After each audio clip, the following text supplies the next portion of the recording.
la communauté Pain du Soir, et shalom aussi en particulier tous les enfants de l'église Oracle de l'Éternel. Que Dieu vous bénisse et que l'Éternel vous soit favorable, qu'il nous soit aussi favorable. Nous allons dire à Dieu merci pour ce moment si précieux qu'il a permis encore que nous soyons encore devant sa face. Et nous allons le bénir. Nous allons prier, bien-aimé. Éternel Dieu d'Israël, je bénis ton Saint-Nom parce que tu es la loi de Dieu. Nous te sommes infiniment reconnaissants, ton Père, parce que tu as permis et tu as accepté que nous soyons encore comptés parmi les vivants. Pendant que jusqu'en ce jour, il y a des gens qui continuent à tomber. Même tes ennemis, tes hommes de Dieu. Voilà pourquoi nous sommes, Seigneur, reconnaissants pour ce don à qui tu as encore, Seigneur, accordé le souffle de vie.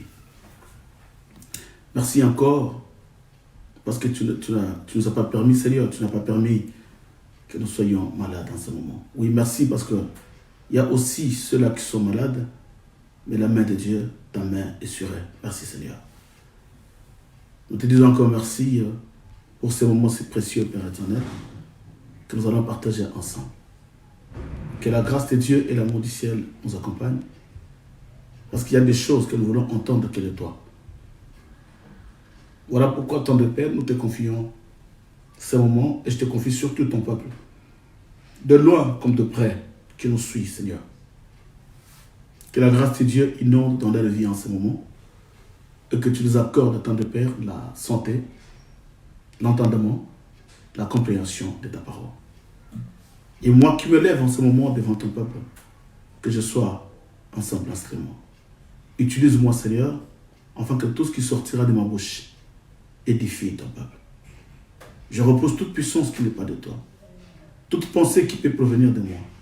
Toute sagesse humaine soit anéantie dans le nom puissant et glorieux de Jésus-Christ. Toi qui es l'alpha et l'oméga, quand tu commences, tu finis. Je sais que tu es avec nous. Tu commences comme étant l'alpha.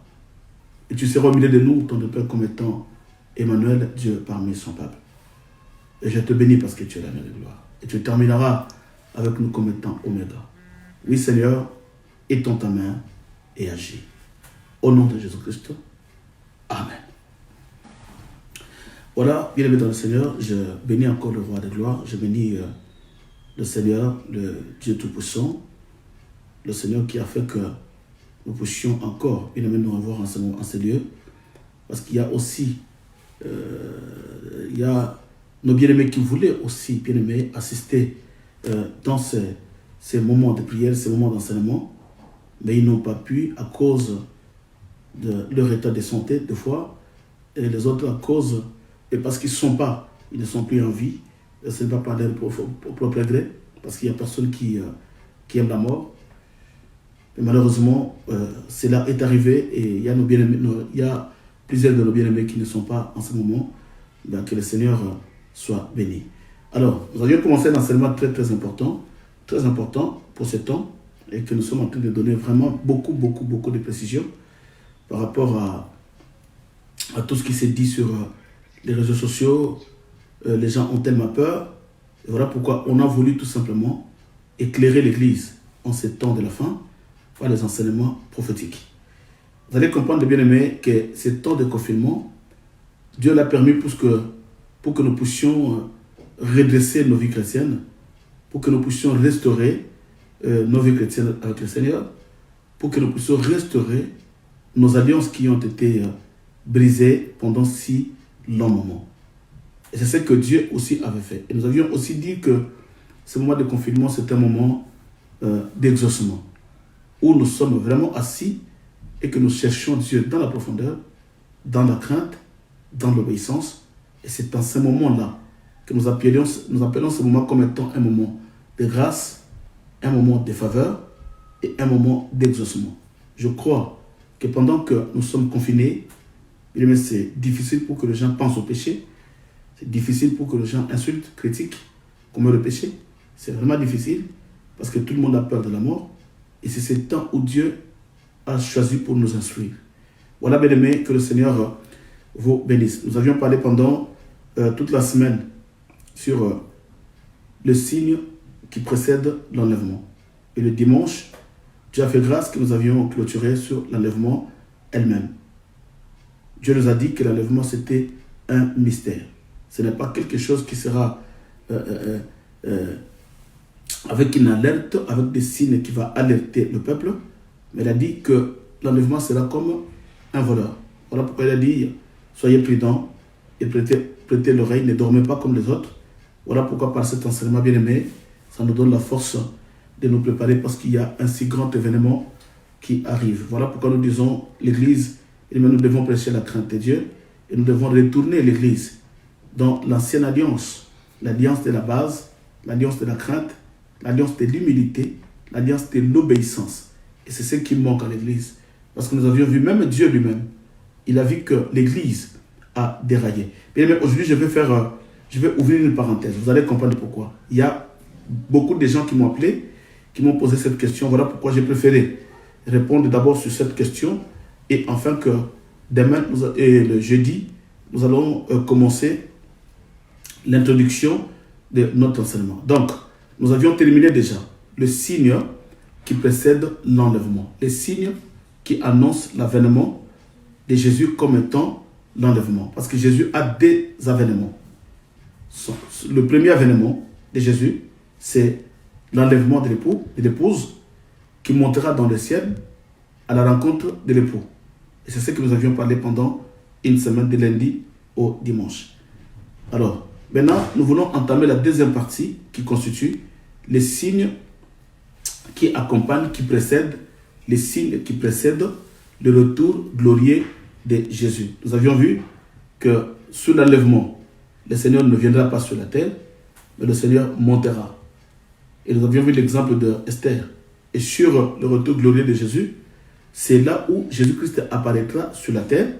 Il a bien dit que tout œil le verra. Donc, nous avions voulu vraiment enlever cet équivoque pour que les gens comprennent qu'il y a des signes qui accompagnent, qui précèdent l'enlèvement, et il y a des signes qui précèdent le retour de Jésus. Voilà pourquoi je demande à l'Église, et ceux qui me suivent, je crois pendant toute cette semaine, toutes ces 2 ou 3 semaines où nous allons parler sur le signe qui précède le retour de Jésus. Là maintenant, je parle sur le retour de Jésus. Je parle sur le retour de Jésus. Je vais parler et les signes qui accompagnent le retour et le retour imminent de Jésus-Christ.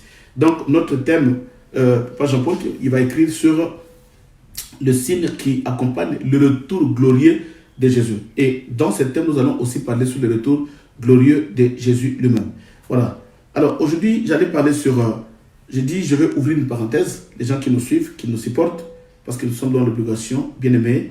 Si nous venons sur ce plateau, notre mission, c'est que l'Église puisse saisir réellement la pensée de Dieu. Nous ne venons pas, bien aimés, pour vous laisser dans la confusion. Non. Et si nous devenons des confusionnistes, nous serons dans l'obligation, bien aimés, de fermer la Bible, parce que là, nous sommes en train de dérailler le peuple, et nous allons tomber sur l'Écriture qui dit, Jésus avait dit aux disciples, malheur à vous, parce que vous prêchez des choses pernicieuses, et que vous fermez la porte du royaume pour ceux qui devraient entrer, et vous le fermez pour vous-même. Bien aimé, je ne prêcherai pas la parole pour fermer la porte du royaume pour les enfants de Dieu. Et quand je ferme la porte du royaume aux enfants de Dieu, c'est que selon les Écritures, Dieu dit, je ferme aussi ma porte à moi-même. Je préférerais, si le Seigneur ne m'a pas appelé, je préférerais, si je ne suis pas mandaté de Dieu, je ne prêcherai jamais l'Église pour qu'on me paye. Je ne prêcherai jamais l'Église pour la gloire. Je ne prêcherai jamais l'Église pour l'honneur. Non. Mais je prêcherai l'Église parce que Dieu m'a mandaté et je parlerai tout simplement de Jésus. Et c'est celle-là la doctrine qui ramène l'Église vers le royaume. Alors, voilà, je voulais faire une parenthèse, ouvrir une parenthèse avant de commencer notre message. Alors, le frère Jean-Paul qui va écrire le thème, bien aimé, aujourd'hui, n'écrit pas le thème, n'écrit pas le retour glorieux de Jésus, parce que là, nous allons ouvrir une parenthèse. Donc, je vais expliquer c'est quoi la délivrance. Vous allez comprendre pourquoi je suis allé là-bas. Il y a des gens qui vont se poser la question, mais pasteur, mais on a commencé un enseignement sur le signe. Le disciple a posé la question sur les signes. Mais comment tu nous ramènes dans la délivrance? Vous allez comprendre que c'est une parenthèse. C'est très important. Alors, il y a beaucoup de mamans qui m'ont appelé, une dizaine, et quelques frères aussi, qui m'ont appelé. Ils m'ont dit, pasteur, mais j'ai compris que c'était Dieu. C'était Dieu. Alors, si eux, ils ont posé cette question, mais je crois qu'il y a aussi beaucoup de gens qui sont aussi dans la confusion. Vous allez comprendre qu'aujourd'hui, comme je suis en train de répondre à une question, mais je vais répondre tout doucement comme si on était à une émission avec le visionnaire Papa Crispin. Et c'est comme si c'est lui qui posait la question et moi je réponds. Donc je vais aller tout doucement et je ne veux pas que cette question puisse venir encore. Et c'est quoi la question? Ils m'ont posé la question de savoir. Parce que des fois quand on vous suit, on suit tout le pasteur à la radio, c'est comme s'il y a une confusion. J'ai dit, maman, c'est quelle confusion? Il me dit, pasteur. Et je bénis Dieu parce que si c'était une personne, je ne crois pas que j'allais ramener cela dans une dimension d'enseignement. Non. Mais comme c'était une dizaine de mamans et d'autres papas aussi, que nous vous suivons à la radio, tous les serviteurs, nous voyons comme s'il y a la confusion sur ce que vous appelez la délivrance. Parce que c'est quoi réellement la délivrance? Il dit, écoutez, au lieu que je vous réponde, j'ai senti qu'il y a beaucoup de gens qui m'ont appelé. Comme ça, nous allons expliquer cela à la radio et sur Facebook, les gens qui nous suivent. Et ils vont aussi recevoir la connaissance pour que cette question ne revienne plus. Et j'ai dit à l'église une chose. Bien aimé, il n'y a pas une confusion à la radio. C'est que les gens ont très mal compris. Mais si la délivrance a été très mal prêchée, nous allons faire un effort de faire retourner l'église dans une bonne connaissance de l'évangile pour que l'église comprenne. Voilà pourquoi je suis en train de répondre à une question, mais qui est vraiment un message, un enseignement. Voilà pourquoi nous allons aller plus vite. Dans quelques minutes, je crois que nous allons faire au moins 40 minutes à 45 minutes si Dieu le veut. Et nous allons clôturer parce qu'il y a quelques exemples à prendre. Parce que c'est une question qui est tellement énorme parce qu'on ne peut pas laisser l'église dans la confusion. Voilà pourquoi je vais aller tout doucement. Je ne vais pas crier. Je vais aller tout doucement parce que là, je ne prêche pas, mais je suis en train d'enseigner sur un point et je suis en train de répondre sur une question, mais c'est tout un enseignement. Voilà. Soyez bénis. Bien-aimés, je vais parler sur la délivrance. Vous savez, la délivrance, c'est quoi? La délivrance signifie libérer quelqu'un sous une emprise. Rendre quelqu'un libre sous une autorité, sous une puissance.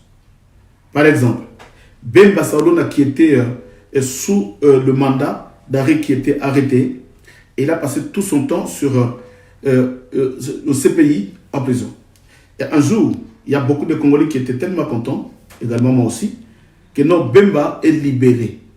Voilà, c'est ça la délivrance de Bemba. Pourquoi? Parce qu'il était emprisonné quelque part des années et des années.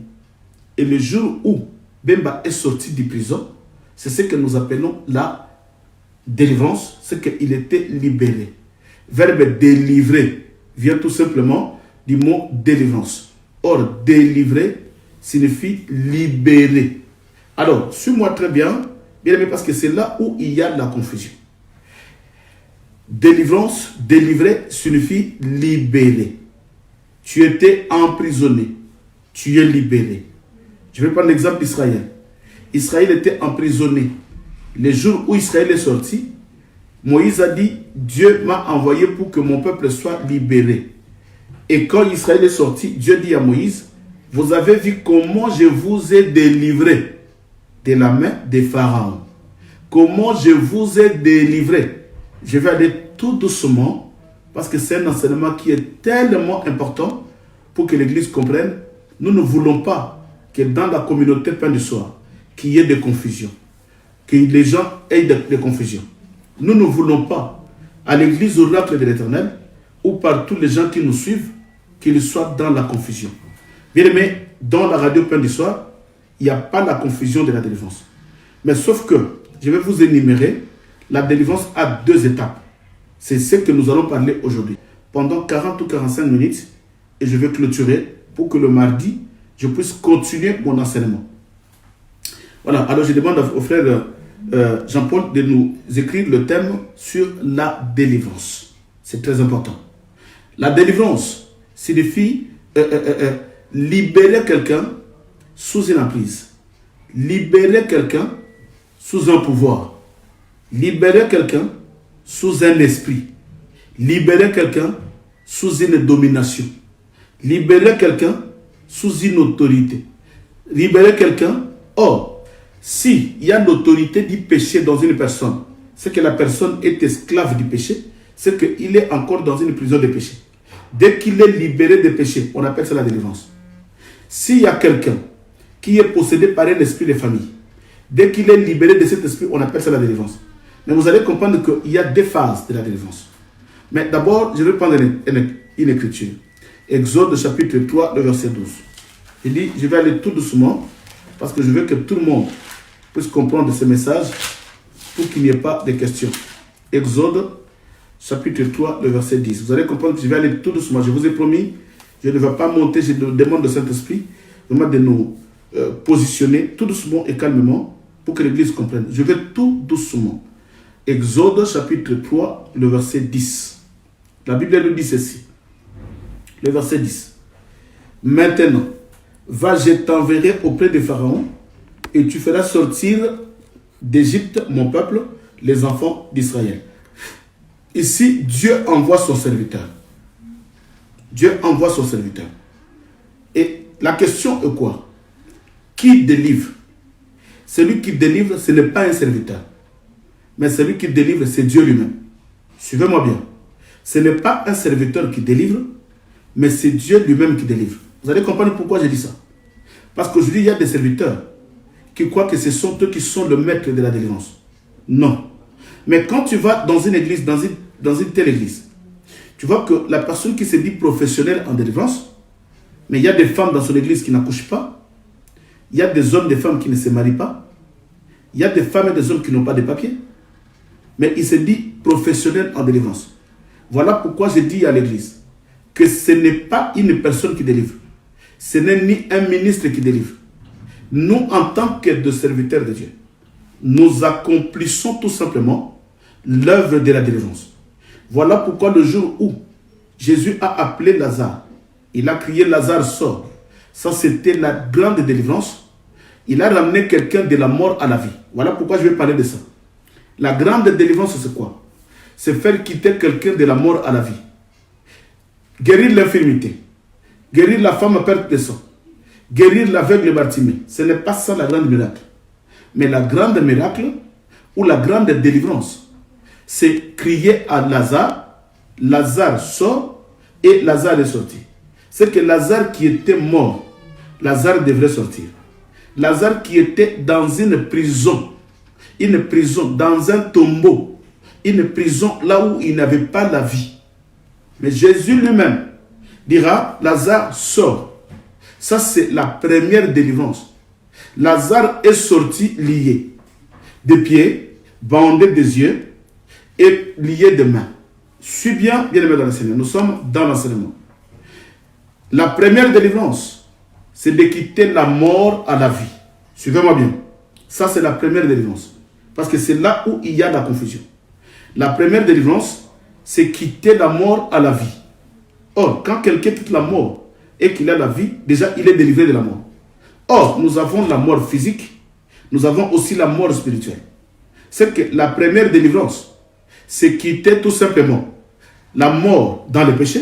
Voilà pourquoi la Bible dit, vous qui étiez autrefois morts dans le péché, vous qui étiez autrefois esclaves dans le péché. C'est que quand tu étais mort dans le péché, c'est ça la première délivrance. Quand tu sors du péché, c'est que tu sors d'un cercueil de péché. Tu sors de la tombe de péché. Tu sors d'un tombeau de péché, comme Lazare, et tu reviens à la vie. Cette vie-là, ce n'est pas la vie physique, mais tu reviens à la vie éternelle. Pourquoi? Parce que le péché, c'est la mort. La Bible dit que le salaire du péché, dans Romains, le salaire du péché, c'est la mort. Or, quand quelqu'un pêche, il meurt. Mais physiquement, on se pose la question. Mais pourquoi cette personne qui commet des péchés, il ne meurt pas? Non, bien aimé dans le Seigneur. Tu ne peux pas mourir physiquement, mais tu meurs spirituellement. Le péché qui nous tue physiquement, ce n'est pas le péché que tu commets toi. Le péché qui t'amène à la mort, ce n'est pas l'adultère que tu es en train de commettre. Le péché qui te rend à la mort physique, ce n'est pas le vol, le mensonge que tu commets. Suis-moi très bien. Le péché qui t'amène à la mort, bien aimé, ce n'est pas le mensonge. Ça, je parle sur la mort physique. Pourquoi nous mourons physiquement? Parce que Adam avait péché. C'est le péché d'Adam qui nous ramène à la mort. Nous allons lire ça. Romains. J'ai dit, je vais aller tout doucement. C'est un enseignement qui est très, très important. Une question qui a beaucoup de la valeur. Nos bien-aimés ont posé cette question, mais ça va nous aider tous. Voilà, la Bible dit ceci. Nous sommes dans Romains chapitre 5. Je commence au verset 12 et je m'arrête au verset 14. Romains chapitre 5, je commence au verset 12 et je m'arrête au verset 14. Je parle sur le péché qui ramène à la mort. Écoutez, parce que je dis, il y a deux morts. Il y a la mort physique et la mort spirituelle. Il y a aussi le péché qui ramène à la mort physique. Que tu décèdes, à l'âge de 40 ans, tu meurs. À l'âge de 50 ans, tu meurs physiquement. Il y a aussi le péché qui ramène à la mort spirituelle. Or, la mort spirituelle, c'est quoi? C'est la personne déjà, il se promène, mais il est mort spirituellement et sa fin, c'est où? C'est l'enfer.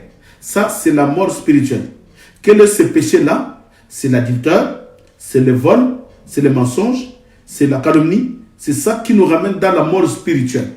Et la mort spirituelle nous ramène dans l'enfer. Mais la mort physique, pourquoi nous mourons physiquement? La Bible dit, l'âme qui pêche, c'est celle qui mourra. Maintenant, quand l'âme pêche, qu'est-ce qui meurt? Nous mourons spirituellement. C'est que la personne voyait une sœur qui se promène, un frère qui se promène, un prédicateur, il prêche aussi, un chantre, il chante aussi, mais comme il a péché, il est déjà mort. Or, pendant que tu es mort spirituellement, tu es déjà rejeté par le Seigneur. Même si tu prêches, tu es rejeté. Tu chantes, tu es rejeté. Ça, c'est le péché qui ramène à la mort spirituelle. Tu es encore vivant, mais tu es mort spirituellement. Tu manges, tu bois. Tu t'habilles, tu as aussi la gloire. Les gens t'acclament, mais spirituellement, tu es mort. Mais je parle maintenant de la mort physique. Pourquoi nous mourons physiquement? Ça, c'est deux volets. L'âme qui pêche, c'est celle qui mourra. Quand tu pêches, tu meurs spirituellement parce que tu as péché dans ton âme et ta vie aussi est morte spirituellement. Mais pourquoi la mort physique? La mort physique ne vient pas parce que tu as commis l'impudicité. Non, bien-aimé. La mort physique ne vient pas parce que tu as commis l'adultère, parce que tu as insulté, parce que tu as critiqué. Non. Mais pourquoi nous mourons physiquement? Romains, chapitre 5, je commence au verset 12 jusqu'au verset 14. La Bible dit ceci. C'est pourquoi, comme par un seul homme, le péché est entré dans le monde. Suivez-moi bien. C'est pourquoi, comme par un seul homme, le péché est entré dans le monde. Le péché qui est entré dans le monde, ce n'est pas toi qui avais péché. Écoutez bien aimé. Le péché qui est entré dans le monde, ce n'est pas tes parents qui ont péché. Non. Le péché qui est entré dans le monde, ce n'est pas ton ancêtre qui a péché. Non. Mais écoutez, la Bible dit. C'est pourquoi, comme par un seul homme, le péché est entré dans le monde et par le péché, la mort. Voilà. Voilà maintenant là où la mort intervient. La mort n'intervient pas parce que tu as commis l'adultère. Bien aimé, si la mort intervenait parce qu'on a commis l'adultère, regarde la vie que tu as menée. Aujourd'hui, tu n'allais pas être ce que tu es. L'adultère que tu avais fait, l'impudicité que tu as commis, le mal que tu as fait, la calomnie que tu as fait, si cela nous ramenait dans la mort physique, bien aimé, tu n'aurais pas été vivant aujourd'hui. Pourquoi? Parce que tu y as péché. Or, le péché qui amène à la mort physique, bien aimé, ce n'est pas le péché que tu commets. Mais qui a péché pour que je meure? Qui a péché pour que tu meurs? Écoutez ce que la Bible dit. C'est pourquoi, comme par un seul homme, le péché est entré dans le monde. Et par le péché, la mort. Ça, c'est la mort physique. Suivez-moi bien. Ça, c'est la mort physique. La Bible continue. Et qu'ainsi la mort s'est étendue sur tous les hommes parce que tous sont péchés. Écoutez. La mort est entrée parce qu'il y a quelqu'un qui avait péché. La mort a pénétré parce qu'il y a quelqu'un qui avait péché. Maintenant, d'autant plus que nous sommes tous nés dans le péché d'Adam. Nous sommes tous nés dans le canal adamique. Maintenant, le péché Adam nous colle. Pendant que tu marches, dans ton sang, tu as le péché d'Adam. Pendant que tu grandis, dans ta vie, tu as le péché d'Adam. Or, c'est ces péchés-là, bien aimés, qui nous ramènent à la mort. Il continue au verset 13. Il dit ceci. Déjà, il dit qu'ainsi que la mort s'est étendue sur tous les hommes, parce que tous sont péchés. Écoutez, il dit, Adam qui a péché. Maintenant, le péché est entré dans le monde entier. Tout le monde meurt. Pourquoi nous mourons? Parce que nous avons le péché d'Adam. Mais à cause d'Adam, nous mourrons parce que Adam a péché. Ça, c'est la mort physique. Nous mourons parce que Adam a péché. Écoutez, le verset 13, il dit ceci. Car jusqu'à la loi, le péché était dans le monde. Or, le péché n'est pas imputé quand il n'y a pas de loi. Le verset 14, je clôture, la Bible dit ceci. Cependant, la mort a régné depuis Adam. Voilà là où la mort a commencé. Cependant, la mort a régné depuis Adam jusqu'à Moïse, même sur ceux qui n'avaient pas péché, par une transgression semblable à celle d'Adam, lequel est la figure de celui qui devrait venir. Il dit, tout le monde meurt, même si tu n'as pas péché comme Adam, mais tu mourras parce que Adam a péché. Tu mourras physiquement. Et dans Genèse 6, la Bible dit que quand Adam a péché, Dieu s'est repenti. Et il dit, je me répands d'avoir créé l'homme. Écoutez, il dit, je me répands. Je vais chercher cette écriture. Il dit, je me répands d'avoir créé l'homme. Écoutez, Genèse chapitre 6. Je suis en train de parler sur la délivrance. Vous allez comprendre là où je vais. Genèse 6, nous lisons le verset 1er et au verset 3. Il dit ceci. Le verset 1er jusqu'au verset 3. Il dit, lorsque les hommes ils commençaient à se multiplier sur la face de la terre, et que leur fille donnée, le Fils de Dieu, virent que le fille des hommes était belle, et ils en prirent pour femme parmi toutes celles qui choisissent. Alors l'Éternel Dieu dit, mon esprit ne restera pas toujours dans l'homme. Écoutez, l'Éternel Dieu dit, mon esprit ne restera pas pour toujours dans l'homme, car l'homme n'est que chair, et ses jours seront de 120 ans. Écoutez bien aimé, Dieu dit ceci, que l'homme, l'esprit, mon esprit, ne restera pas pour toujours dans l'homme. Parce que l'homme n'est que chair. L'homme n'est que chair. Et ce jour-là, que Dieu s'est repenti d'avoir créé l'homme, parce que Adam a péché, et le Fils de l'homme ont péché. Et c'est là où la mort a intervenu, la mort physique. Or, dans la Bible, les gens ne mouraient pas. Quand tu vois Abraham, il a vécu pendant combien d'années? Elimelech a vécu pendant combien d'années? Bien aimé, il y a des gens qui ont vécu 900 ans. Je me pose la question, 900 ans. Il y a des gens qui ont vécu 800 ans, 600 ans. Pourquoi? Parce que Dieu a voulu. Mais quand Dieu a regretté d'avoir créé l'homme, maintenant Dieu a changé. Écoutez ce que Dieu dit. Mon esprit ne restera pas pour toujours dans l'homme. Voilà pourquoi, bien aimé dans le Seigneur, nous disons ceci. Il y a la dimension de la délivrance, qui est la délivrance de l'âme. C'est que quand l'homme est délivré de l'âme, déjà Dieu sur la terre, il nous a donné des promesses. Je ne sais pas si tu le sais. Je vais t'expliquer aujourd'hui. Toi qui me suis, sois béni, bien-aimé, sois béni, que le Seigneur vous bénisse, sois béni, vous tous qui nous suivez en ce moment à la radio, vous tous qui nous suivez sur Facebook, vraiment soyez bénis. La délivrance a deux dimensions. La première dimension, déjà, pourquoi nous parlons de la délivrance? Parce que Dieu nous a promis deux choses. Nous parlons de la délivrance parce que Dieu nous a promis deux choses. Mais ces deux choses sont combattues. Le diable combat la première chose et le diable combat aussi la deuxième chose. Suivez-moi bien, bien-aimés. Je parle sur la délivrance. Et vous allez comprendre aujourd'hui la dimension de la délivrance, vraiment dans sa dimension énorme. Écoutez, la Bible dit ceci. Je vais aller tout doucement dans Genèse chapitre 27. Parce que, vous savez, la délivrance a été très mal enseignée Voilà pourquoi aujourd'hui les gens sont dans la confusion. Même dans la radio, les gens sont dans la confusion parce que la délivrance a été très mal enseignée. Même dans nos églises même, la délivrance a été très mal enseignée. Voilà pourquoi aujourd'hui les gens sont dans la confusion. Ils ne savent pas. Quelqu'un qui quitte ici, il dit je vais aller chercher ma délivrance au Congo. Il va là-bas, il donne les offrandes et les offrandes. Il retourne ici, rien n'a changé. Quelqu'un qui a un prophète quelque part. Oh, j'ai fait ma prière avec un prophète. C'est ce prophète-là qui va me délivrer. Mais à la fin, tout ce qu'il cherchait, il n'y a pas de changement. Pourquoi? Parce que la délivrance était très mal enseignée. Or, la délivrance a deux étapes. Bien aimé, la première étape de la délivrance, si tu ne l'es pas encore passée, la deuxième n'a pas de la valeur. Suivez-moi bien. La délivrance a deux étapes. On doit d'abord commencer à prêcher la première étape de la délivrance pour que la deuxième ait de la valeur. Bien aimé, on ne peut pas passer à deux sans passer par un. Celui qui saute un, il compte 0, il commence à 2, c'est un tricheur, c'est un voleur, il aura 0. Voilà pourquoi même Dieu lui-même, il a commencé par 1. Il a créé le premier jour. Il commence à créer le premier jour. Et il avance le deuxième jour, il crée le troisième jour. Pourquoi? Parce que tu ne peux pas aller au deuxième jour sans passer au premier jour. Voilà, je vous dis quelque chose qui est très important.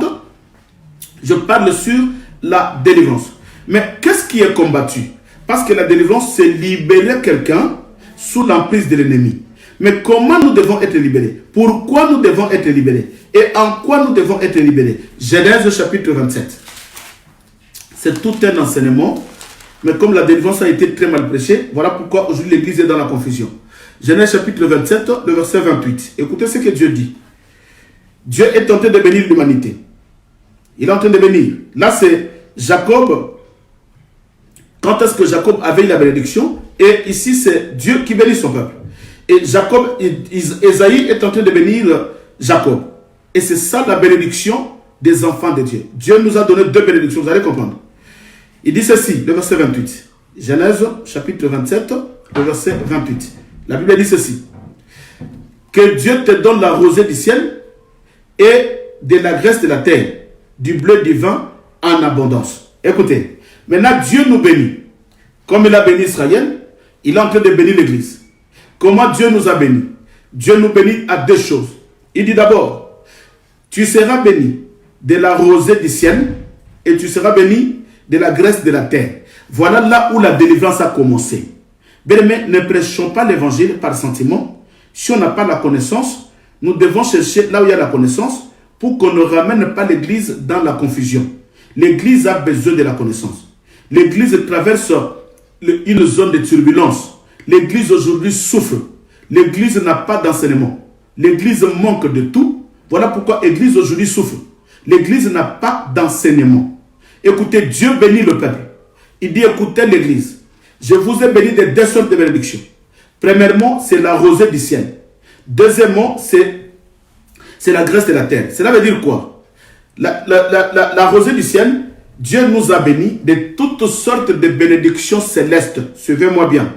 Dieu nous a bénis de toutes sortes de bénédictions célestes. Ce qui est très important pour l'homme, d'abord, c'est les bénédictions célestes. Et vous allez comprendre que même la bénédiction céleste est combattue.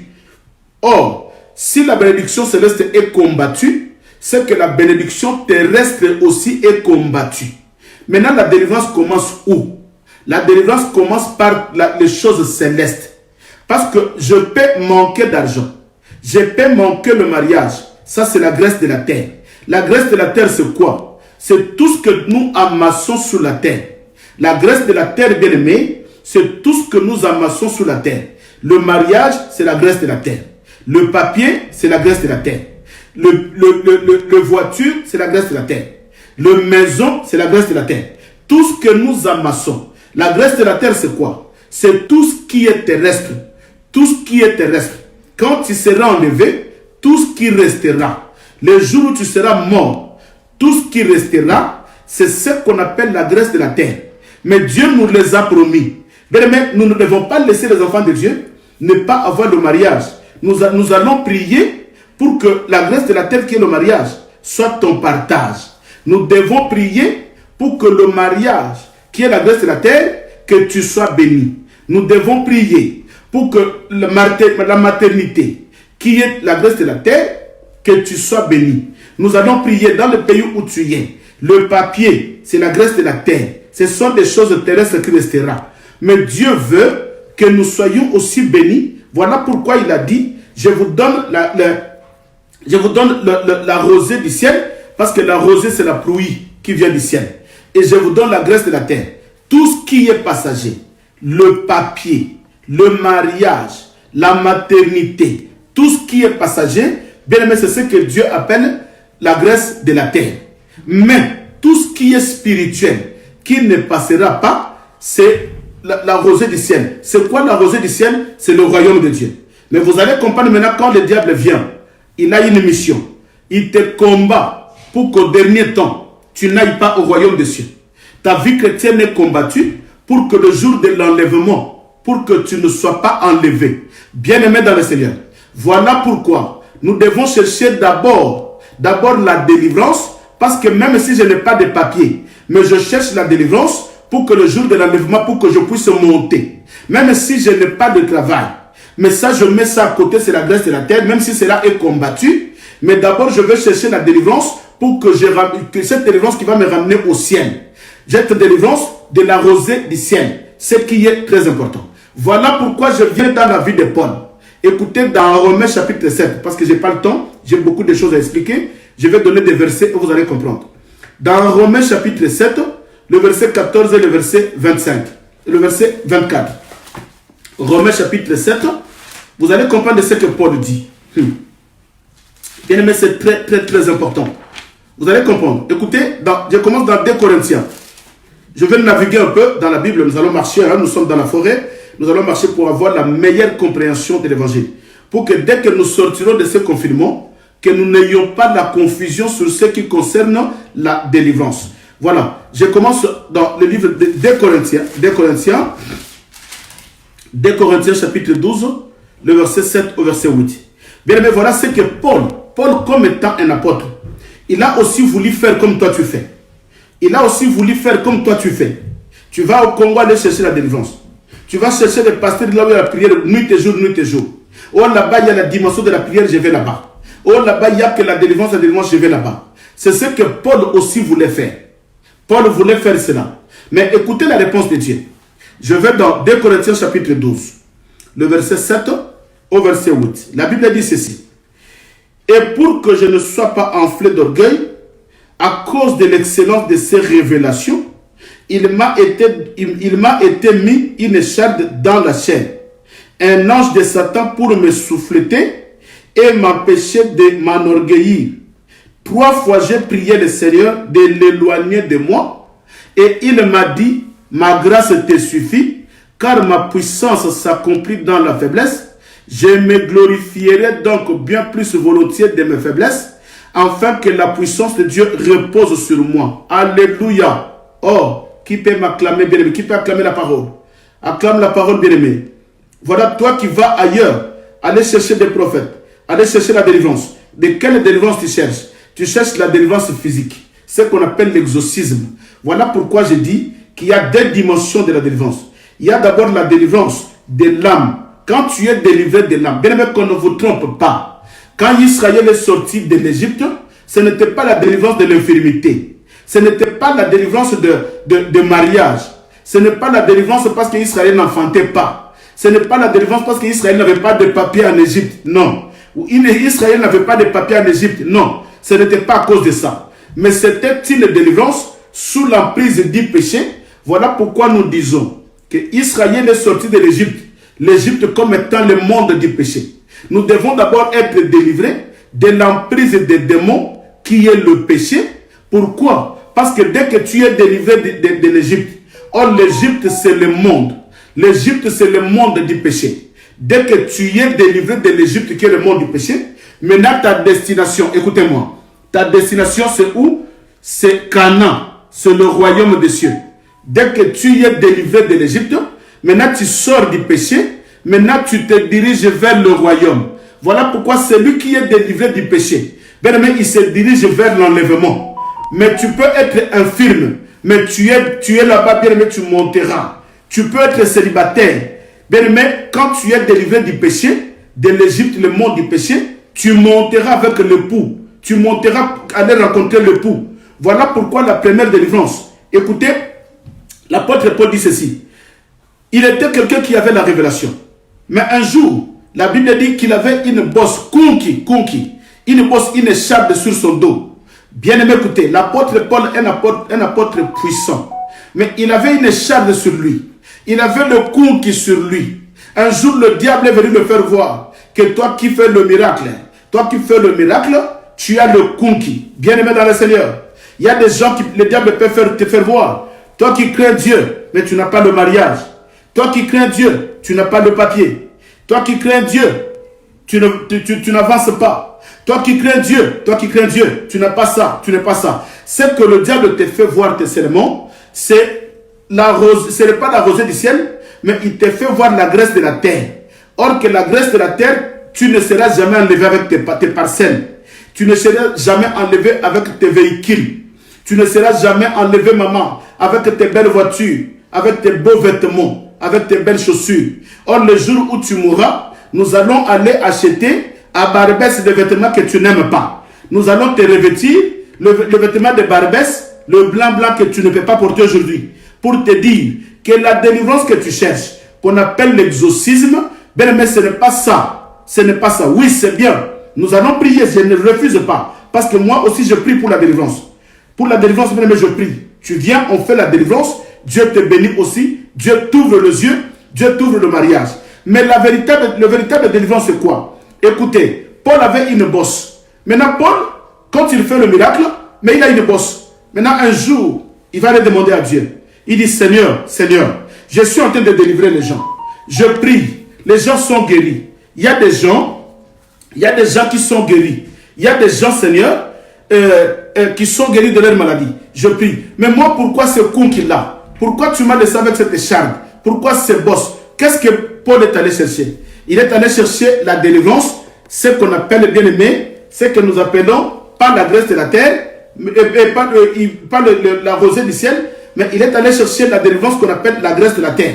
Paul voulait aussi vivre bien, comme un bel homme, comme un gars qui était beau, qui pouvait bien s'habiller, parce que le charme sur son dos le dérangeait. Mais écoutez ce que Dieu va répondre à Paul. Dieu dit à Paul, Paul, ma grâce te suffit. Alléluia. C'est que la grâce, c'est quoi? C'est que toi, Paul, tu es déjà délivré. La délivrance de Paul, c'est quoi? Paul était Saoul, suivez-moi bien. Paul était Saoul, un persécuteur qui détruisait, Paul qui combattait des chrétiens, qui était un païen. Mais quand il a été touché par le Saint-Esprit, sur le chemin de Maús, Paul s'est transformé. Ce jour-là, Paul a reçu la délivrance. Pas la délivrance de son écharpe. Il avait toujours son écharpe, mais Paul a reçu la délivrance. Quelle délivrance? La délivrance de Paul, c'était quoi? C'est tomber Saoul pour se lever Paul. Il est tombé Saoul, mais il s'est levé Paul. Bien aimé, voilà pourquoi. Nous disons la véritable délivrance. C'est tomber Saoul pour se lever Paul.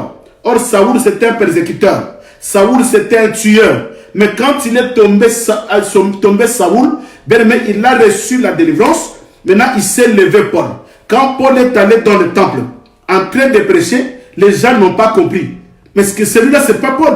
Ce n'est pas Saoul qui était le persécuteur. Ce n'est pas Saoul qui tuait les chrétiens. Mais c'est lui qui est en train de parler de Jésus. C'est lui qui enseigne dans le temple, qui parle de Jésus. Voilà la première délivrance. La première délivrance, c'est quelle délivrance? C'est chercher premièrement le royaume des cieux. Chercher premièrement le royaume des cieux. Voilà maintenant ce jour-là. Paul s'est enfouté.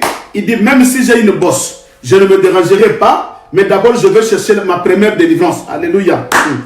Maman, écoutez-moi. Même si tu n'as pas des enfants, ne te dérange pas. Le royaume des cieux pour toi. Même si tu n'as pas de papiers, ne te dérange pas. Même si tu n'as pas un mari, ne te dérange pas. Même si tu n'as rien sur la terre, ne te dérange pas. Mais écoutez, maintenant, Paul commence à pleurer. Paul a pleuré pourquoi? Écoutez, nous entrons maintenant dans Romains chapitre 7. Écoutez, nous allons dans Romains chapitre 7. Maintenant, Paul commence à chercher la vraie délivrance. Romains chapitre 7, le verset 14 au verset 24. Verset 14 au 24. Romains 7. Je vais lire. Je commence au verset 14. Voilà. Donc, Romains 7, 14 à 24. La Bible dit ceci. Nous savons en effet que la loi est spirituelle. Mais moi, Paul, je suis charnel, vendu au péché. Car je ne sais pas ce que je fais. Je ne fais point ce que je veux. Et je fais ce que j'ai haï. Or, si je fais ce que je ne veux pas, je reconnais par là que la loi est bonne. Et maintenant, ce n'est plus moi qui le fais, mais c'est le péché qui habite en moi. Ce qui est bon, je le sais, n'habite pas en moi, c'est-à-dire dans ma chair. J'ai la volonté de faire le bien, mais pas le pouvoir de faire le bien. Car je ne fais pas le bien que je veux, et je fais le mal que je ne veux pas. Et si je fais ce que je ne veux pas, ce n'est plus moi qui le fais, c'est le péché qui habite en moi. Je trouve donc en moi cette loi. Quand je veux faire le bien, le mal est attaché à moi. Car je prends plaisir à la loi de Dieu, selon l'homme intérieur. Mais je vois dans mes membres une autre loi qui lutte contre la loi de mon entendement et qui me rend captif de la loi du péché qui est dans mes membres. Écoutez maintenant, qu'est-ce que Paul dit? Misérable que je suis, qui me délivrera de ce corps mortel? Alléluia. Bien aimé, ici, Paul ne cherche pas la délivrance de son écharpe. Paul ne cherche pas la délivrance du boss qui était derrière son dos. Mais Paul cherche la délivrance. Pourquoi? Quelle délivrance? C'est la délivrance du péché. Paul a compris que le mal que je hais, c'est ce que je fais. Bien aimé, c'est quoi la délivrance? La première délivrance, c'est chercher premièrement le royaume de Dieu. Alléluia. Chercher premièrement le royaume de Dieu. Et c'est ce que Paul est en train de chercher. Paul dit, le mal que je hais, c'est ce que je fais. Le bien que j'ai envie de faire, je n'arrive pas à le faire. Cette maman-là, qui fait le tour des églises, d'aller chercher la délivrance. Quelle délivrance elle cherche? Quelle délivrance elle cherche pendant qu'elle est encore dans l'impudicité? Quelle délivrance elle cherche pendant qu'elle est encore dans le mensonge? Quelle délivrance elle cherche pendant qu'elle est encore dans l'adultère? Quelle délivrance elle cherche? Elle est en train de chercher la grâce de la terre. Bien aimé, la grâce de la terre, c'est une bénédiction que Dieu nous a donnée. Le mariage et tout, c'est bien. On en a besoin. Moi aussi, j'ai besoin d'être béni matériellement. J'ai besoin d'être béni physiquement. Mais tout cela restera. Voilà pourquoi Dieu veut que nous cherchions d'abord la délivrance spirituelle. Alléluia. Oui, que nous cherchions la délivrance spirituelle. Voilà pourquoi Paul ici, Paul dit, je suis en train de chercher qui me délivrera de ce corps de péché. Qui me délivrera? Mais je dis à une maman, commence à chercher qui me délivrera de cette impudicité pour que le mariage vienne. Écoutez, il dit, cherchez premièrement le royaume. C'est que d'abord nous devons chercher la délivrance du royaume afin de chercher la délivrance du mariage. Oui, nous devons d'abord chercher la délivrance du royaume et puis chercher la délivrance des enfants. D'abord la délivrance. Parce que quand les gens disent, quand cette maman dit, papa, nous avons la confusion. De quoi vous parlez exactement? Parce que tu parles de royaume des cieux. Tu ne parles plus de royaume, mais nous sentons qu'il y a d'autres gens qui disent que tu parles du royaume, mais le royaume, ça va nous amener où? Les gens ont besoin de la délivrance. Oui, voilà. Tu ne peux pas être, je rejoins le langage, qu'il y a d'autres hommes de Dieu qui disent oui, mais ils disent cela sans la compréhension. Ils croient que la délivrance qui va nous ramener au ciel, c'est au nom de Jésus que l'esprit de famille sort. Ce n'est pas ça. Au nom de Jésus, que le démon de famille sort. Ce n'est pas ça. Ce n'est pas cette délivrance-là qui va nous ramener au ciel. Mais la délivrance qui nous ramène au ciel, c'est la délivrance de l'âme. La délivrance de l'âme. Je dis à quelqu'un, la délivrance de l'âme. Bien aimé, la délivrance de l'âme. D'abord, l'âme doit être sauvée parce que la Bible dit que l'âme qui pêche, c'est celle qui mourra. Or, quand l'âme pêche, sache-le bien que spirituellement, tu es mort. Tu iras en enfer. De quelle délivrance il parle? Parce que la vraie délivrance qui nous ramène au ciel. Bien aimé, si tu n'es pas délivré, tu n'entreras pas au ciel. Oui, je rejoins ce langage. Mais de quelle délivrance nous parlons qui te ramène au ciel? C'est la délivrance de l'âme. La délivrance des péchés. La délivrance de l'âme. Voilà ce que David dit. Ah, j'aime ça. David dit ceci. Psaume 142, je crois. Vous allez chercher. Écoutez ce que David dit. Psaume 142, le verset 8. Psaume 142, le verset 8. Écoutez, celui qui dit ces choses, bien aimé, c'est un roi David. Écoutez-moi bien, David, un roi. Bien aimé, imaginez-vous un roi qui est dans un royaume, comme la reine d'Angleterre. Qu'est-ce qu'elle manque? Je viens de suivre la télé, elle avait une sortie, elle a porté une paire de chaussures qui a coûté 3 500 000. 3 500 000, qu'avec de l'or. Une paire de chaussures qu'elle a portée, la paire de chaussures qui a coûté 3 500 000 livres, qui est au-delà de 3 600 000, je ne sais pas combien de dollars, combien de zéros. 3 500 000 dollars. Mais elle va mettre ça une seule journée pour une cérémonie. Bien-aimé, écoutez. Et je compare cette reine-là comme David. Mais David était dans la royauté d'Israël. Il était roi, quelqu'un qui avait de l'argent, des millions, quelqu'un qui possédait tout. Mais écoutez ce que David dit. Écoutez-moi bien ce que David dit. David dit ceci. Psaume 142, verset 8. David dit ceci. Tire mon âme de sa prison. Alléluia. Délivre mon âme de sa prison, afin que je célèbre ton nom. Le juste viendra m'entourer quand tu m'auras fait du bien. David, un roi qui a la richesse. Si c'était moi, je vais aller chercher la délivrance parce que je suis bloqué, je n'ai pas de travail. C'est bien, ce n'est pas un péché, mais ce n'est pas ça la priorité.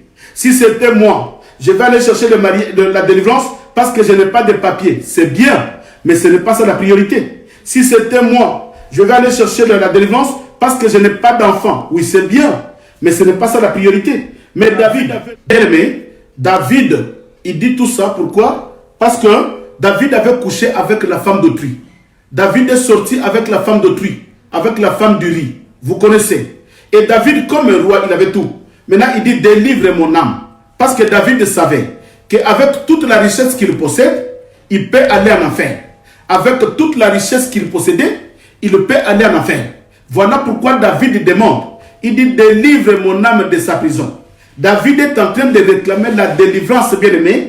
De quelle délivrance? La délivrance de son âme. C'est que la première délivrance, c'est d'abord la rosée du ciel. Voilà pourquoi, bien-aimé dans le Seigneur, tous les enseignements que nous vous donnons sur l'agneau, tous les enseignements que nous vous donnons, c'est un enseignement, bien-aimé, qui nous délivre de l'emprise de Satan, qui nous délivre de tout péché. C'est un enseignement qui nous délivre de tout péché. Voilà pourquoi, bien-aimé dans le Seigneur, voilà pourquoi je dis une chose. Bien-aimé, quand nous cherchons le royaume, c'est que nous cherchons la délivrance par rapport au royaume. Nous ne cherchons pas la délivrance par rapport aux choses terrestres. Oui, la délivrance aux choses terrestres, ce n'est pas un péché. D'ailleurs, la nuit, à minuit, bien-aimé, quand je vous ramène dans la dimension de la prière à minuit, la prière que nous suivons à minuit, c'est quelle prière? La délivrance, c'est pour la grâce de la terre. Que là où ils ont bloqué mon âme, là où mon âme est emprisonnée sur les esprits de famille, bien aimé, ça c'est la grâce de la terre. Il faut que mon esprit soit libéré. Il faut que mon mariage soit libéré. Il faut que tout ce qui me concerne soit libéré. Mais premièrement, ce qui est important, bien aimé, c'est la délivrance de l'âme. Ce qui est très important, le bien-aimé dans le Seigneur, c'est la délivrance de l'âme. Voilà pourquoi je vous ai parlé sur Esther. Esther qui devrait être mariée par le roi.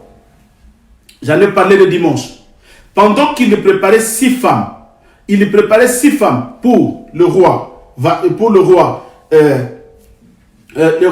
Assyrus. Bien aimé, les 6 femmes étaient dans leur chambre. J'avais dit que ce n'est pas l'époux qui vient dans la chambre des épouses, mais c'est les épouses qui montent dans la chambre de l'époux. Voilà pourquoi, bien aimé dans le Seigneur, nous disons que c'est l'église qui montera. Mais ce n'est pas Jésus-Christ qui reviendra sur la terre. Jésus-Christ ne reviendra pas sur la terre. Nous allons parler de cela. La Bible dit que quand il sortira de la nuée, il restera dans les airs. Parce que la Bible confirme que quand Jésus-Christ était enlevé, la Bible dit que la nuée le couvrit. Il était couvert par la nuée. C'est que la demeure de Jésus, c'est la nuée. La demeure de Dieu, c'est la nuée. Mais la Bible précise que le jour de l'enlèvement, il va quitter la nuée, il va s'éterniser dans les airs. Il reste dans les airs. Maintenant, nous, l'église, nous allons quitter la terre. Nous allons quitter notre maison. Nous allons monter à la rencontre de l'époux. Voilà pourquoi j'avais parlé d'Esther.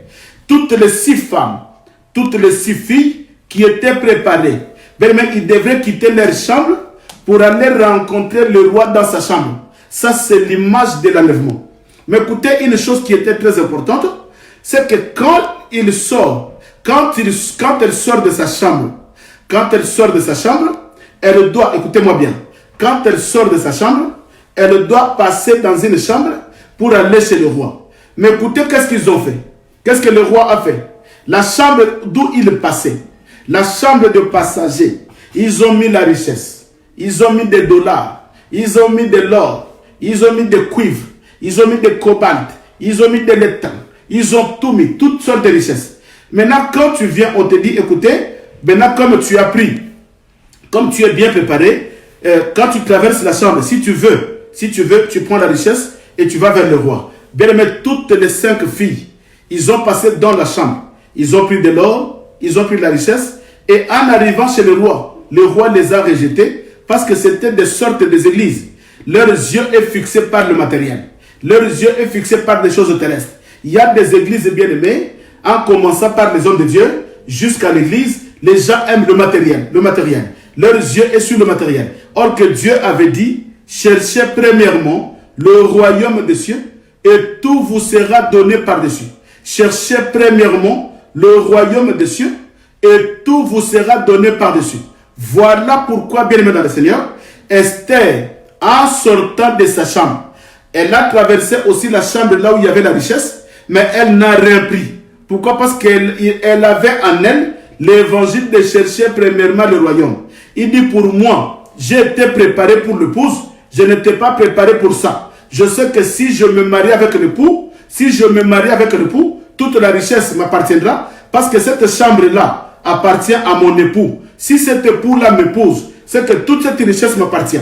Voilà pourquoi Dieu dit, cherchez premièrement le royaume et tout vous sera donné. Esther a cherché premièrement le roi et tout ce qui était dans cette chambre-là lui a été donné parce qu'il avait pris d'abord le roi. Voilà pourquoi nous disons, bien aimés, la délivrance a 2 dimensions. La première dimension de la délivrance, c'est d'abord la délivrance de l'âme. Bien aimé, n'aille pas chercher les enfants. N'aille pas chercher de quoi que ce soit si tu n'es pas encore délivré spirituellement. Bien aimé, on peut dire qu'à l'église, les gens viennent, mais tout le monde n'est pas délivré spirituellement. Il y a des pécheurs qui vivent avec nous dans l'église. Voilà pourquoi j'avais dit qu'on arrête d'appeler les églises des saints. Parce que dans cette église-là, il n'y a pas que de saints. Il y a des impudiques. Dans cette église-là, il n'y a pas que de saints. Il y a des menteurs. Dans cette église-là, il n'y a pas que de saints. Il y a des gens qui pêchent. Voilà pourquoi l'assemblée des saints, l'église des saints, c'est le rassemblement des vainqueurs. Les gens qui vont vaincre l'ennemi, qui vont vaincre le péché, que Dieu va ramasser dans toutes les églises d'Asie, les églises d'Europe, les églises de l'Amérique, les églises de l'Afrique, les églises d'Océanie. Partout, Dieu va ramasser son peuple, il va le réunir. C'est ce peuple-là qu'on appelle l'assemblée des saints, le rassemblement des vainqueurs. Ceux qui ont vaincu et les autres vont rester. Voilà pourquoi nous disons, bien aimés, il y a encore une femme. Écoutez, il y a une femme dans Luc chapitre 13, le verset 10 au verset 17. Il y a l'histoire d'une femme. Je vais prendre encore un deuxième exemple. Il y a l'histoire d'une femme. Bien aimé, cette femme-là, elle était courbée du dos. Une femme qui marchait courbée du dos. Mais ce courbure du dos-là, ce n'était pas la volonté de Dieu. Je vais lire ça. Nous allons clôturer par là. Luc. Je crois que nous sommes à la fin. Luc. Et je crois que l'Église a bien saisi le message. Bien que je l'ai condensé, parce que c'est tout un enseignement, mais je l'ai condensé. Pourquoi je l'ai condensé? Pour faire voir à l'Église tout simplement que le message que je vous donne, c'est un message qui vous délivre, qui délivre l'âme. Parce que Moïse a apporté un message qui a délivré l'âme d'Israël en Égypte. C'était quel message? C'était l'agneau. Est-ce que quelqu'un a compris? Moïse a dit que chaque famille est un agneau. Donc cet agneau-là, c'est l'agneau qui avait délivré Israël pour qu'il va dans la terre promise qui est le royaume. C'est que c'est l'enseignement de l'agneau qui va te délivrer pour que tu deviennes un candidat dans le royaume. C'est que si tu n'es pas délivré spirituellement, si l'agneau, l'enseignement ne t'a pas délivré, tu n'entreras pas dans le royaume. Or, la deuxième délivrance, qui est la délivrance charnelle, n'a rien à voir avec le royaume des cieux. Suivez-moi bien, bien aimé. Aller chercher la délivrance pour les enfants n'a rien à voir avec le royaume. Aller chercher, bien aimé, la délivrance pour le mariage n'a rien à voir avec le royaume. On peut te délivrer. Tu as le mariage, mais le royaume est fermé. On peut te délivrer. Tu as des enfants, mais le royaume est fermé. On peut te délivrer. Bien aimé, tu as des enfants, tu as des papiers, tu as un bon travail, mais le royaume est fermé. Voilà pourquoi il dit ceci. Jésus dit, le jour de l'enlèvement, ça sera un jour qui viendra comme un voleur. Il dit, vous serez à deux. L'un partira et l'autre restera. Mais l'autre là qui restera, il a aussi des enfants. Il était aussi marié. La Bible dit que vous serez à deux sur le même lit. L'un partira et l'autre restera. Or que l'autre là, il était marié. Il était marié. L'autre là, il avait des enfants. L'autre là, il avait aussi des papiers. L'autre là qui va rester. Il avait quoi? Il avait un bon travail, il gagnait bien. L'autre là qui va rester. Il avait des maisons. L'autre là, il avait l'argent. L'autre là, il avait des voitures. Mais il va rester. Pour cela veut dire quoi? C'est que la délivrance matérielle, la délivrance, ce qu'on appelle la grâce de la terre. Bien aimé, c'est une délivrance. Moi aussi, je le prêche. Je veux que tu sois béni. Mais cette délivrance-là, ce n'est pas cela qui fait de nous les enfants de Dieu. Ça n'a rien à voir avec le royaume des cieux. Ça n'a rien à voir avec le royaume de Dieu. Ça n'a rien à voir avec le royaume de Dieu. Ça n'a, j'insiste encore, ça n'a rien à voir. Nous prêchons pourquoi? Parce que nous devons bien vivre sous la terre. Nous prêchons cela parce que tu dois te marier. Je te prêche la délivrance terrestre parce que tu dois te marier. C'est une promesse que Dieu avait donnée, qu'il n'est pas bon que l'homme soit seul.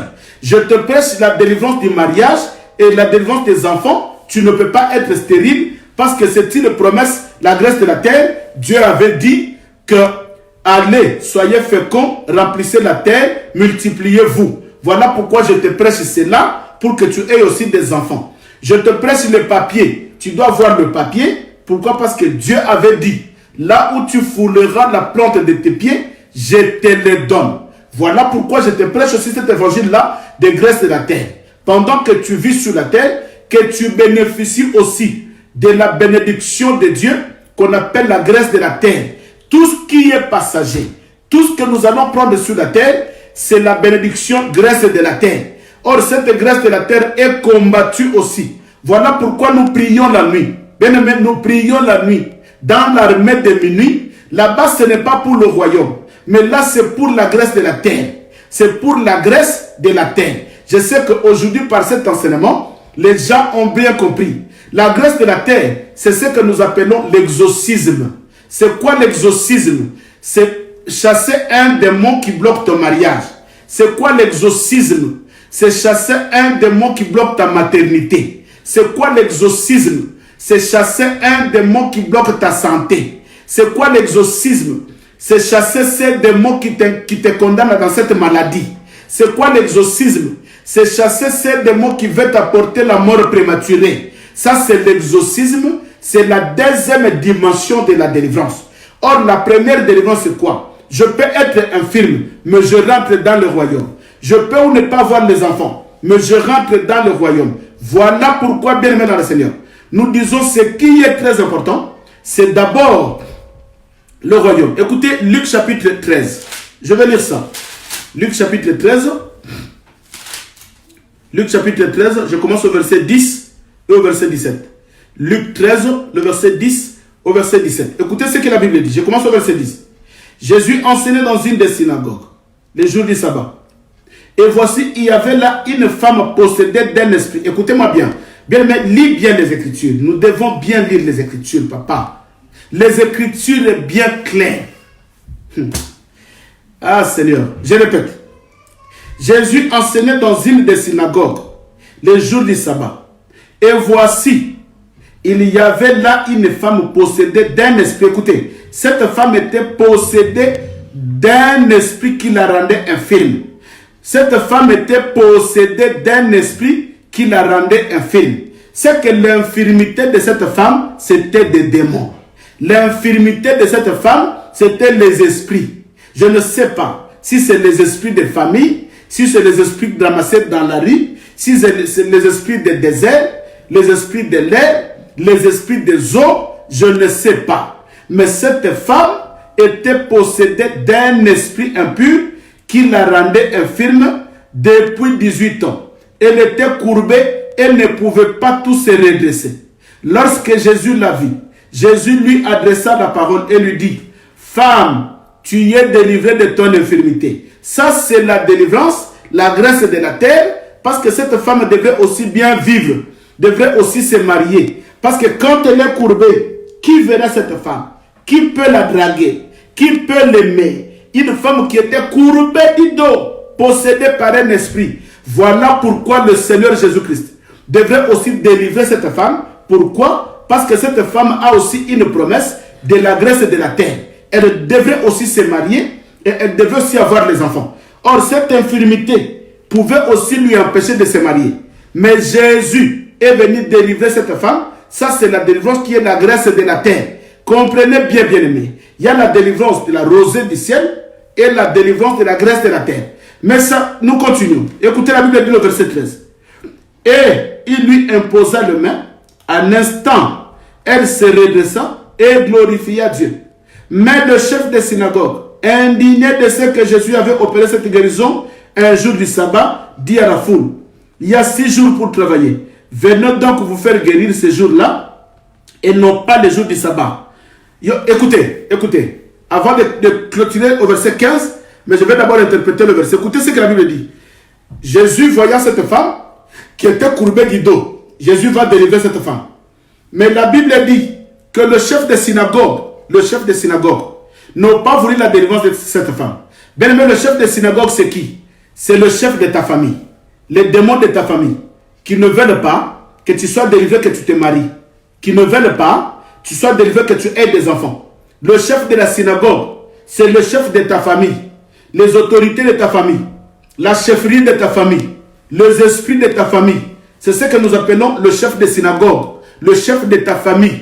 Qui ne veulent pas. Il est en Europe, il ne se mariera pas. Il est en Europe, il n'avancera pas. Il est en Europe. Ça, c'est la délivrance, l'exorcisme de la chair. Pourquoi? Parce qu'il y a des esprits de la famille qui te bloquent, qui te barrent le chemin, qui ne veulent pas que tu prospères, qui ne veulent pas que tu avances.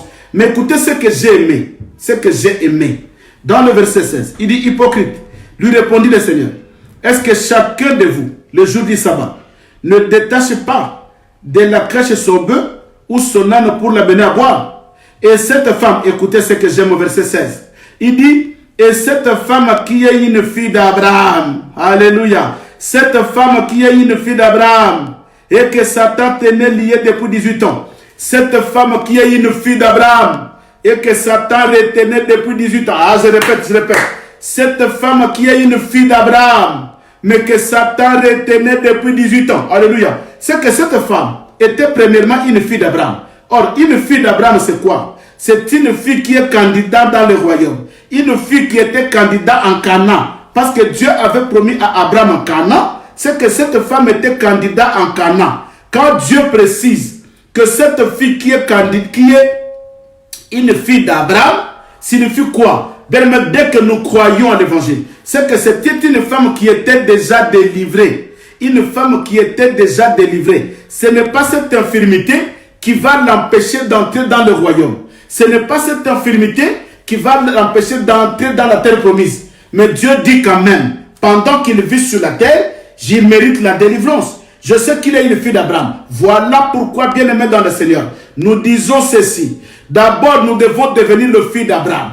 Nous devons d'abord devenir les candidats au royaume. Or, pour devenir un candidat dans le royaume, bien aimé, nous devons d'abord être délivrés de l'âme.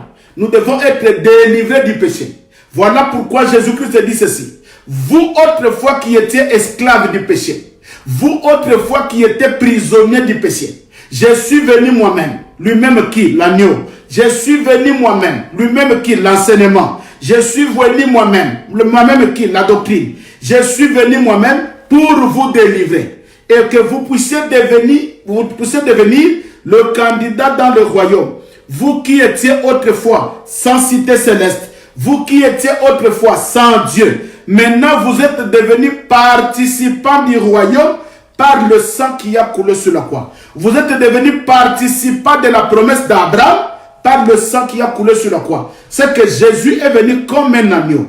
Jésus est venu comme un enseignement. C'est cet enseignement qui nous a délivrés du péché. Nous devenions maintenant le candidat dans le royaume. Maintenant, dès que je suis délivré d'abord, bien aimé dans le Seigneur, l'exorcisme, même si cette femme, Jésus pouvait laisser cette femme qui était possédée par un esprit impur, qui la rendait infirme, cette femme allait rentrer dans le royaume malgré son infirmité. Mais pourquoi Jésus l'a délivrée? Parce que Jésus a compris que pendant qu'il vit sur la terre, il a aussi besoin de bénéficier de la graisse de la terre. La graisse de la terre, c'est notre bénédiction. Tout ce que la terre produise, la graisse de la terre, c'est quoi? C'est tout ce que la terre produise, nous en avons besoin. Le papier est produit par la terre, nous en avons besoin. Les enfants, le mariage, c'est une bénédiction terrestre, nous en avons besoin. Mais la délivrance qui nous ramène, c'est que si nous voulons rentrer dans le royaume, oui, nous devons être délivrés. Mais de quelle délivrance? Ce n'est pas la délivrance de la graisse de la terre. Non, arrêtez cela et enlevez cela dans vos bouches. Même si je n'ai pas le mariage, mais je suis délivré de mon âme, j'entrerai comme cette femme. Jésus dit, ne savez-vous pas que cette femme, c'est une fille d'Abraham? Pourquoi il les a dit que c'était une fille d'Abraham? C'est pour leur dire que cette infirmité ne lui fera rien. Il doit rentrer dans la promesse d'Abraham parce qu'il est déjà fils d'Abraham. Voilà pourquoi, bien aimé dans le Seigneur, nous enseignons pour dire que tous les enseignements que nous vous enseignons sur le retour glorieux de Jésus, sur l'enlèvement, c'est un agneau, c'est Jésus lui-même en personne qui vous délivre. Pendant que tu as la connaissance, vous allez comprendre demain quand on va commencer, bien aimé, tu auras la crainte de Dieu. Tu verras l'importance d'être enlevé, de ne pas rester sur la terre. Parce que des fois, tu n'as pas été enseigné. Ce sont des enseignements qui sont tellement importants. Tu dois comprendre que je dois tout faire pour que je sois enlevé premièrement. Bien aimé, les gens qui ne seront pas enlevés, qui vont attendre le retour glorieux de Jésus. Parce que Jésus reviendra. Mais Jésus ne reviendra pas avant l'enlèvement. Mais les gens qui vont rester, qui vont attendre le retour glorieux de Jésus. Bien aimé, c'est là où nous allons commencer. Quand l'église sera enlevée, qu'est-ce qui va commencer? C'est là où nous allons commencer à enseigner le jeudi. Suis-moi bien. Nous allons enseigner le jeudi, parce qu'on a parlé le dimanche sur l'enlèvement. Quand l'église est enlevée. Maintenant, qu'est-ce qui suit? Qu'est-ce qui suit? Nous allons voir. Tout ce qui suit, bien aimé, tu auras peur. Tu vas chercher Dieu. Tu vas chercher Dieu dans la profondeur. Tu vas craindre Dieu dans la profondeur, parce que nous allons étudier, bien aimé, tout ce qui suit après l'enlèvement de l'église. Il y a la grande tribulation. Il y a la bête qui descendra. Il y a la grande tribulation. Il y a le déoué qui viendra. Il y a des guerres Gog et Magog. Il y a des guerres, il y a l'Armageddon. Et à la fin de la grande tribulation, déjà dès que l'église sera enlevée, je t'informe déjà, nous allons commencer cela le jeudi pour te donner un peu le goût. Dès que l'église sera enlevée, parce qu'on a parlé sur l'enlèvement le dimanche. Dès que l'église sera enlevée, il y a l'antichrist qui viendra tout de suite. Bien aimé, il descend, il commence la guerre. Il commence les combats. Là, la vie devient très dure. La vie, bien aimé, devient dure. Mais il va régner pendant 7 ans. Nous allons lire ça dans les Écritures. Il va régner pendant 7 ans. Pendant ces 7 ans-là, Jésus et l'épouse qui est l'Église, ils seront dans les airs. Jésus ne reviendra pas ce temps-là. C'est ça le signe qui accompagne. Nous allons voir le signe sur la grande tribulation. Le signe sur la prédication de Déouan. Le signe, comment est-ce que la bête, le dragon et le faux prophète sera arrêté. Et tout ça, bien aimé, toi tu vas rester sur la terre. Pendant ces 7 ans, après l'enlèvement, toi tu vas rester et tu verras toute la souffrance qui sera sur la terre. Voilà pourquoi je te demande d'être enlevé premièrement dans cet enlèvement que nous attendons. Parce qu'après l'enlèvement, la bête va descendre, il va commencer le massacre pendant 7 ans. Et après les 7 ans, quand les 7 ans vont épuiser, c'est alors que l'époux, le retour glorieux de Jésus, il va descendre maintenant sur la terre pour venir régner pendant 1000 ans. C'est ce que nous appelons le millénium. Il descendra pour régner pendant 1000 ans. Jésus ne descendra pas avant l'enlèvement, non. Et Jésus ne descendra pas après l'enlèvement, non. Après l'enlèvement, il y a la grande tribulation.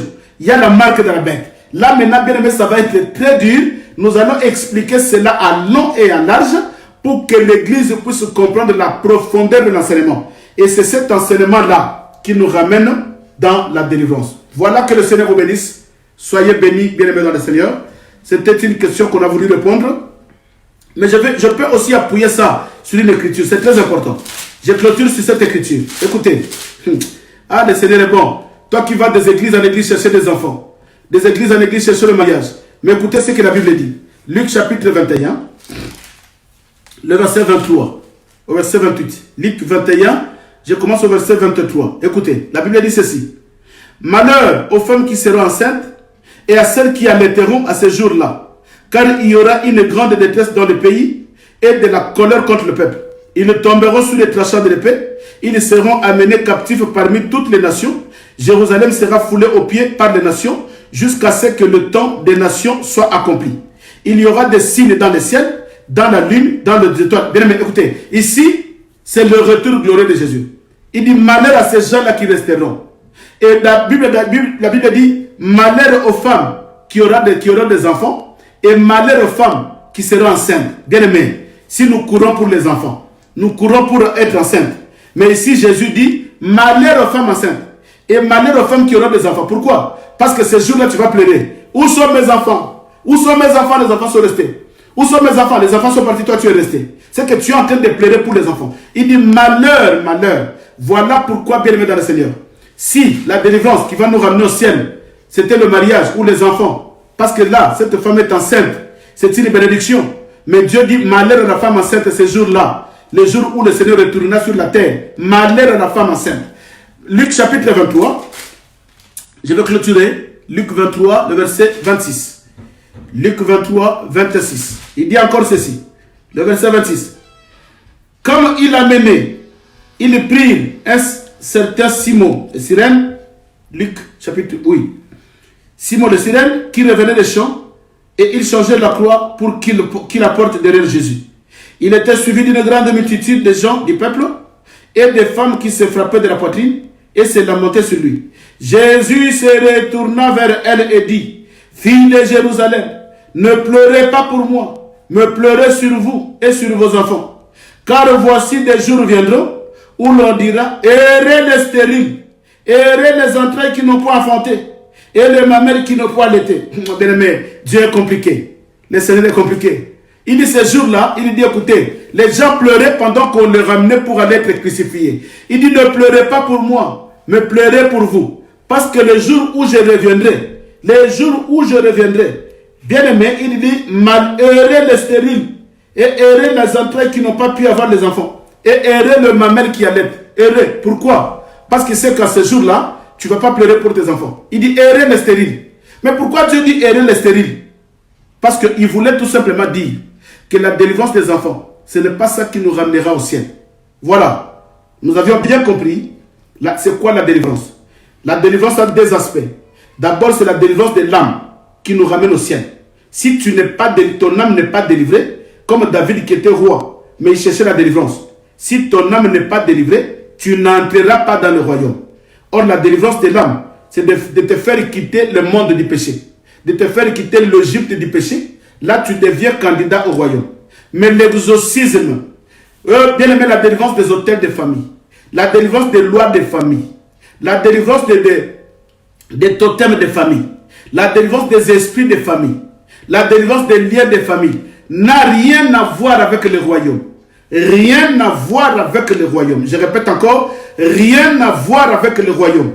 La délivrance qu'il y a à voir avec le royaume, c'est la délivrance de l'âme. Cherchez premièrement le royaume et tout vous sera donné. Que le Seigneur vous bénisse. Voilà, c'était une parenthèse. Paul est allé chercher la délivrance pour son conquis, papa, pour son écharde.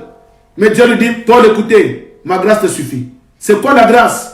Quand Paul cherchait Dieu, il disait, le mal que je hais, c'est ce que je fais. Paul était un païen, un brigand. Mais Dieu l'a délivré. Dieu dit, cette délivrance-là te suffit. Te suffit. Cette délivrance-là te suffit. Voilà pourquoi il dit, cherchez premièrement le royaume des cieux. Parole du Seigneur. Que le Seigneur vous bénisse. Il y a quelqu'un qui peut acclamer le Seigneur. Mais on a voulu tout simplement ouvrir une parenthèse. Et le jeudi, on commence notre enseignement sur les signes qui accompagnent le retour de Jésus.